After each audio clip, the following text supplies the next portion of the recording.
আজকের বিষয় হলো কুমড়ো ফুল। তো আজকে আমি কুমড়ো ফুলের বড়া বানাবো। তো ছোটোবেলায় এই কুমড়ো ফুলের সাথে অনেক স্মৃতি আছে। ছোটোবেলায় বাড়িতে অনেক গাছ ছিল, তো প্রচুর ফুল হতো। মাঝে সাঝেই কুমড়ো ফুলের বড়া খেতাম, ভীষণ ভালোবাসতাম। তো বাজারে যখন আমি দেখলাম, সেই লোভ আর সামলাতে পারলাম না। তো আমার পুচকে দুটোর কথা মনে পড়ে গেল। তো ওরা তো কোনো দিন কুমড়ো ফুল চোখেই দেখেনি, খাওয়া তো দূরের কথা। তাই দেরি আর না করে কিনে আনলাম। কাল রাতেই এনেছি। তো রাত্রে তো আর বড়া করা যাবে না, তাই জলে রেখে দিয়েছিলাম। সকালবেলা এই অবস্থা। তো ভালো করে আগে ধুয়ে পরিষ্কার করে রেখেছি, তারপরে কেটে নিলাম। কেটে ভেতরে মাঝের যে অংশটা সেটা বাদ দিয়ে দিলাম।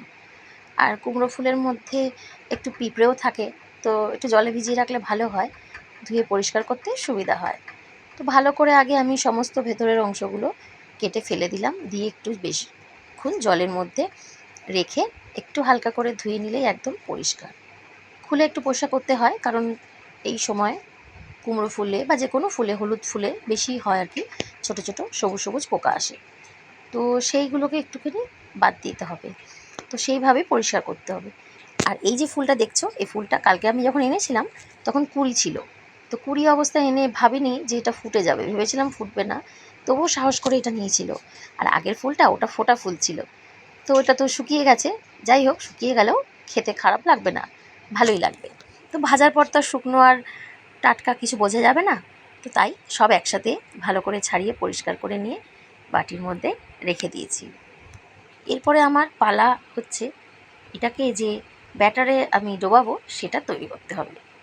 তো প্রথমে কুমড়ো ফুলটা আমি রেডি করে নিলাম। তো কুমড়ো ফুল রেডি করে নেওয়ার পর এটা আমি আর একবার ধুয়ে নেব। তো আপাতত ভালো করে একটু জলের মধ্যে ডুবিয়ে নিচ্ছি, নিয়ে পরিষ্কার করে একবার ধুয়ে নেব। আগে যেহেতু অনেকবার ধোয়া হয়ে গেছে, তাই খুব বেশি আর ধোবো না। এবার একটু খুলে খুলে ধুয়ে নেব, কারণ ভেতরে অনেক সময় পোকা বা পিঁপড়ে থাকতে পারে। তো সেই আমি করছি। এবার ব্যাটারের কথা বলি। তো ব্যাটারের জন্য আমি নিয়েছি বেসন আর সামান্য চালের গুঁড়ো নিয়েছি, যদিও আমি চালের গুঁড়ো ব্যবহার করি না, তো তাও চালের গুঁড়ো দিলাম।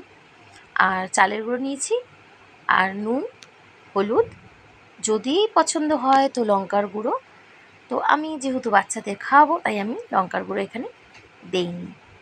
তো নুনটা নিজের স্বাদ অনুসারেই নেবেন, কেউ নুন বেশি পছন্দ করে, কেউ কম। তো আমি সেইভাবেই তৈরি করে নিয়েছি। আমার ব্যাটার তৈরি।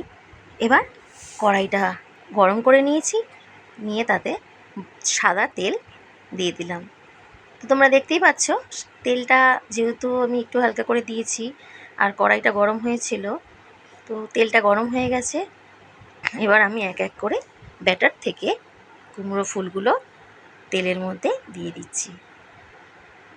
তিনটে তিনটে করে ভাজবো, যেহেতু আমি পুরো বেশি করে তেল দিইনি, তাই আমি তিনটে করেই ভাজছি।